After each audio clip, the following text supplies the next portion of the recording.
Finally 6 മാസത്തെ മെറ്റേണിറ്റിക്ക് ശേഷം ഞാൻ ഓഫീസിലോട്ട് റീജോയിൻ ചെയ്യാൻ പോവാണ്. ആസ് യൂഷ്വൽ എനിക്ക് ഒട്ടും ഇൻട്രസ്റ്റ് ഉണ്ടായിരുന്നില്ല തിരിച്ചു പോകാൻ വേണ്ടിയിട്ട്.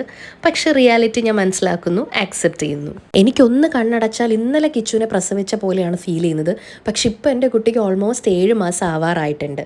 ഇനി അങ്ങോട്ട് എങ്ങനെ ടൈം മാനേജ്മെൻറ്റ് ചെയ്യും എന്നൊക്കെ ആലോചിച്ചിട്ടായിരിക്കും കേട്ടോ. ചെയ്യുന്നത് മുഴുവൻ ഇതുപോലെ മണ്ടത്തരങ്ങളൊക്കെ ആയിരുന്നു.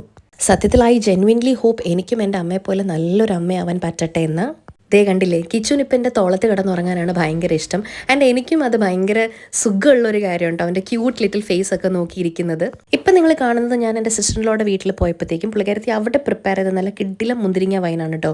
ഇത് ഫ്രിഡ്ജിൽ ഇങ്ങനെ സ്റ്റോർ ചെയ്ത് റാൻഡമായിട്ട് അങ്ങോട്ടും ഇങ്ങോട്ടൊക്കെ നടക്കുമ്പോൾ ഒരു സിപ്പൊക്കെ എടുത്ത് നടക്കാൻ നല്ല ടേസ്റ്റായിരുന്നു.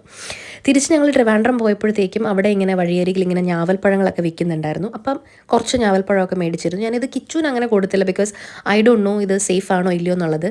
ഇതിങ്ങനെ കഴിച്ചിട്ട് നാവിൽ ഇതിൻ്റെ കളറാവുന്നത് കാണാൻ ഭയങ്കര രസമായിരുന്നു കേട്ടോ.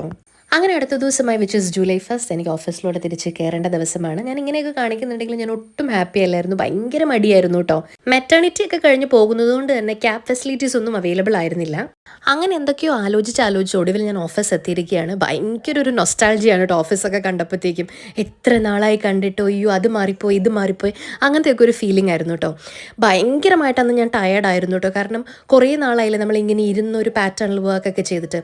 അങ്ങനെ വർക്കൊക്കെ കഴിഞ്ഞ് തിരിച്ച് ഞാൻ വീട്ടിലോട്ട് വരികയാണ്. I was so excited Kichu കാണുമ്പോൾ ഒരു റിയാക്ഷൻ എന്തായിരിക്കും എന്നൊക്കെ അറിയാനായിട്ട്.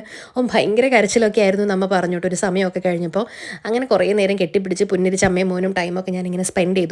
ബൈ ദ വേ, ഇത് ഞാൻ റാൻഡമായിട്ട് ജൂൺ മാസത്തിൽ എടുത്തു വെച്ച ഫുട്ടേജസ് ഇങ്ങനെ ചേർത്ത് വെച്ചൊരു കഥ പറഞ്ഞതാണ്. അപ്പോൾ until we meet again, it's being Vindhya. Tata.